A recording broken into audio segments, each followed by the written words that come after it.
স্ত্রীদেরকে কখনো আঘাত দিবেন না। হ্যাঁ, ওরা একটু অবুঝ, ওরা একটু উল্টা বুঝে হতে পারে, কিন্তু সম্পদ তো আপনার। এটার যত্ন যদি নিতে না জানেন, আপনার সংসারটা ভেঙে যাচ্ছে। আচ্ছা, আপনার না হয় কোনো লাইফ নাই, আপনার স্ত্রীর কোনো লাইফ নাই, সন্তানদের তো লাইফ আছে। তা আপনারা দুইজন যখন ঝগড়া করে ডিভোর্স হয়ে যায়, আলাদা হয়ে যাবেন, আপনারা ভালো থাকবেন, এই সন্তান কার কাছে যাবে? মার কাছে থাকলে বাবা পাবে না, বাবার কাছে গেলে মা পাবে না, তো লাভ কি হচ্ছে? একদিন এই সন্তানদের ভবিষ্যৎও অন্ধকার হয়ে যাবে। তো সেজন্য আমি অনুরোধ করব, এক ছাদের নিচে থাকলে অনেক কিছুই হবে, বুঝবুঝে অবুঝে অনেক কিছুই হবে। এত কিছু থাকার দরকার নেই, শুধু একটা হাদিস মনে রাখবেন, স্বামী স্ত্রী যখন এক জায়গায় হয়, কথা বলে, তখন তৃতীয় পক্ষ শয়তান এসে ওখানে ফু মারে, আগুন একটু বাতাস দেয়। স্বামী স্ত্রী যারা আছেন, এই হাদিসটা যদি মনে রাখেন, সংসারে ঝগড়া কমে যাবে। সেটা কি?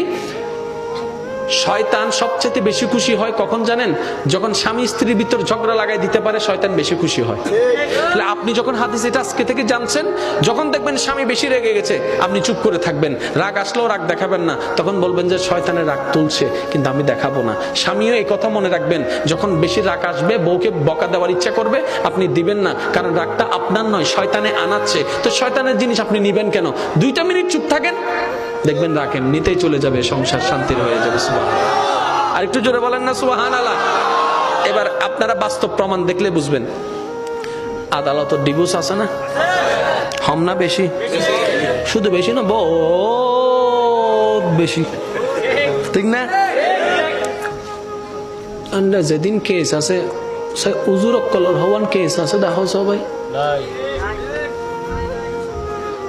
নাই, নহর ডাক্তারর, উকিলর, উবের, কোটিপতির তো আরো বেশি আছে।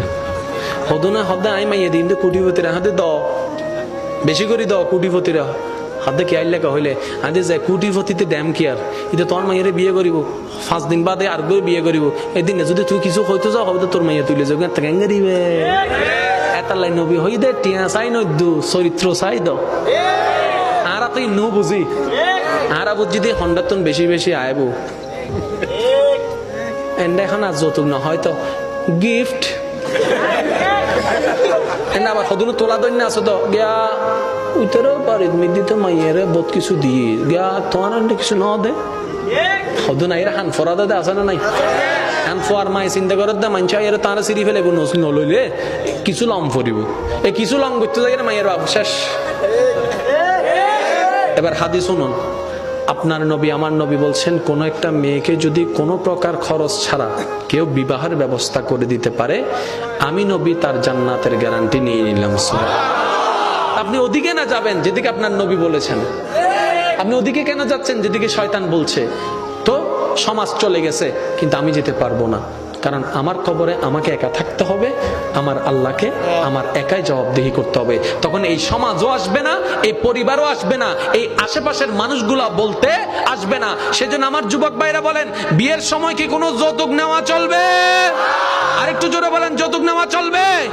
আপনারা বলবেন, আল্লাহ আমাকে যা দিয়েছে, যদ্দুর দিয়েছে, এতটুকুর মধ্যে আমি আনবো, পারলে দেন, না পারলে নাই। দরকার হলে আমি আমার বউকে, যেটা বউ আনবো 300 টাকা শাড়ি দিয়ে আনবো, কিন্তু সেই 300 টাকা হবে চুরির টাকা নয়, হালালের টাকা। আপনার বউকে বলবেন, বউ এটা আমি 300 টাকা দিয়ে কিনেছি, বউ অবাক হয়ে যাবে, সবার শাড়ি 5000 টাকা, তোমার শাড়ি 300 টাকা, এটা আমাকে কেমন গিফট করলা? তখন আপনি বলবেন, 5000 টাকা দিয়ে আমি চাইলে পারতাম, কিন্তু সেটা হতো অন্যায়ের টাকা, চুরির টাকা, লোভের টাকা, বাটপাড়ির টাকা। আমি এই 300 টাকা শাড়ি এনেছি, জানি এটার কোনো দাম নাই, কিন্তু এই শাড়ির প্রতিটা পশমে পশমে তোমার স্বামীর ঘাম জড়িত আছে। একবার বলে দেখেন, আপনার বউ বলবে 3 কোটি টাকার শাড়ির তুলনায় এই 300 টাকার শাড়িটাই আমার কাছে দামি। বলে দেখবেন একবার। আপনারা তো অনেক সময় বলেন, মাইয়া ফকলে শুধু হতে দেয় দেয়, না না, ইতারা হতে সবচাইতে বেশি কি চাই হতে না, মায়া আছে আদে ইতারা টিয়া জোর হন না টিয়া। এখন দেখেন কোর্টের মধ্যে দেখেন অনেক প্রফেশনের ডিভোর্স পাবেন, হুজুরদের কোনো ডিভোর্স কেন? তারা ওই মাসালাগুলো জানে, কখন শয়তানে ফু মারে সেটা। সেজন্য স্বামী স্ত্রীর মধ্যে ঝগড়া হলো, তারা চুপ হয়ে যায়। বলেন না সুবহানাল্লাহ। তা আজকে থেকে ইনশাআল্লাহ যারা বিবাহিত আছেন, এই হাদিস মনে থাকবে তো? ঝগড়া কে লাগাই দেয়? জোরে বলেন, ঝগড়া কে লাগাই দেয়? স্বামীর কোনো দোষ, স্ত্রীর কোনো দোষ। আল্লাহ আমাদের সবাইকে বুঝার তৌফিক দান করুক।